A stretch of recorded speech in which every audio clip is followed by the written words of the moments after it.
from Emma Maguire.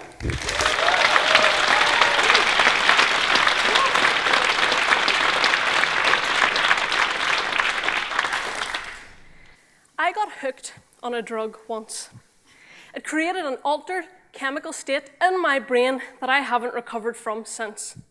It made me do crazy things, but I had no control. I was addicted.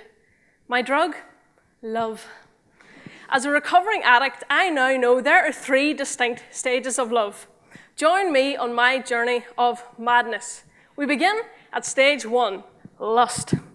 At puberty, 2 sex hormones become active in the body, estrogen and testosterone.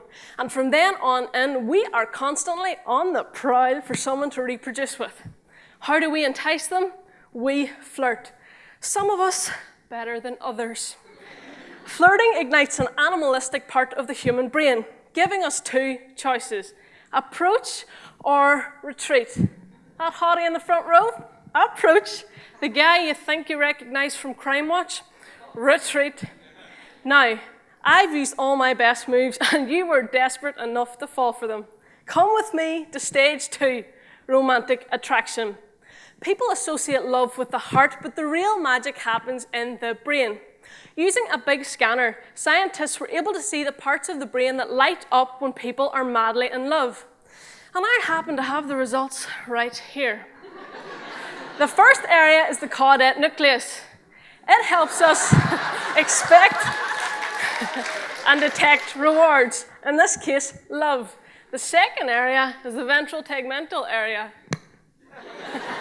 This is a chemical making factory, our own personal Cupid shooting arrows laced with love drugs into our vulnerable brain. These love drugs are serotonin blockers, dopamine and adrenaline. And this chemical cocktail gives us a natural high, stimulating the same area of the brain as cocaine with similar side effects. Loss of sleep and appetite, increased heart rate, obsessive thoughts, and ultimately, addiction. Put simply, we are chemically insane. However, our brain cannot survive in this state forever. It sobers up, guiding us to stage 3, attachment. We are now in this for the long haul. Our brain responds with a rush of oxytocin, the love hormone.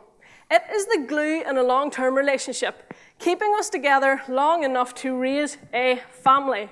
Now, I suspect many of you here will become victim to this drug called love.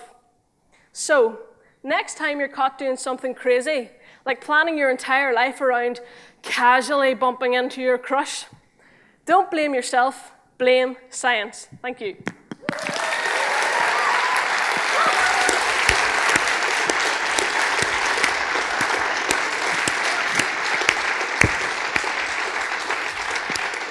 There's been a lot to love tonight, and more the merrier. The final finalist, the final set of questions. So, having learned all this stuff about love, what can we do? What do you do now? How do you approach this? What are you doing later? Yeah, exactly. Depending on how tonight goes. Does it change your approach to life? Well, you'd think it would take all the romance out of it, but it just gives you a better understanding. And now whenever you see people who have recently fallen in love and they're acting crazy and they're obsessed with them and they won't stop talking about them, you kind of think, before you would have been like, I wish he would shut up, but now you're a bit like, he can't help it, he's insane, you know, so. But no, I mean more about you. I mean, like, if you when you're in a relationship, do you kind of go, oh, there's all just chemicals? Or this is getting very personal, but I do now. I can bring out a psychiatrist's chair if you like. If you can. Before you do think just, why is this happening? But now that I have more of an understanding, if I was to do something that was, say, crazy, I would now think, it's not my fault. Or, if I really liked someone, and I would say to them, this isn't me, this is just my brain. So it helps you kind of understand, and it helps you understand how to control these things as well. So it has been very helpful. But isn't love supposed to be blind as well? Don't you forget all this stuff at the height of passion as well? So however much you've researched it, it doesn't really help. Yeah, it is supposed to be blind. Everyone is supposed to have a love map of their ideal person growing up, but then they'll see someone and they won't really match it, and they'll kind of look over things that they don't like. So they might say, well, he he might not be the best looking, but I think he's really attractive, or he might only have one tooth, but I think he's really hot, you know, so And is there science behind that? there is science behind that. It's more the psychology of you being able to overlook someone's, you know, less attractive features, because you're thinking the amount of genetic material that they have that is good outweighs the bad. Thank you. Have they found the hormone for the sort of simmering resentment after 20 years of marriage? Well, it's not so much a hormone, but this is actually a scientific case. There are people, do you know, I was talking about the 3 stages. There are people who, after say 20 years, not naming any names, but they start to feel, I kind of miss the rush I had in stage 2. And people will go back, this is why people cheat, people will actually go back to stage 2 because they want the rush of hormones, they want that cocaine-like addiction again. They don't like the boredom that's associated with attachment, but resentment might be just an issue you have to work on.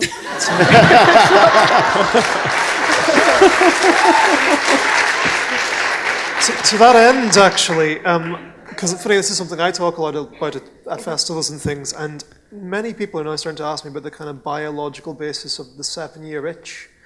What's your take on that? Well, when I was researching this, I was looking up 7-year itch. It was one of the things I was interested in, but it turns out it's supposed to, evolutionary-wise and biologically-wise, be more of a 4-year itch. Because when I said, you know, people are stuck together through the love hormone long enough to raise a family, in evolution, our ancestors, they needed to hang around long enough to raise a child through infancy, you know, when they're really needy, and wake up until they're about 4, and then they could move on and have another child with whoever they wanted. But now that we are more likely to stick in the one family, I think it's 7-year itch now to allow you to raise, you know, your 2.4 kids or whatever it is. But it's biologically, I think it's supposed to be more a 4-year itch. So 4 years of hormones and then 3 years of blind optimism. That's kind of Exactly.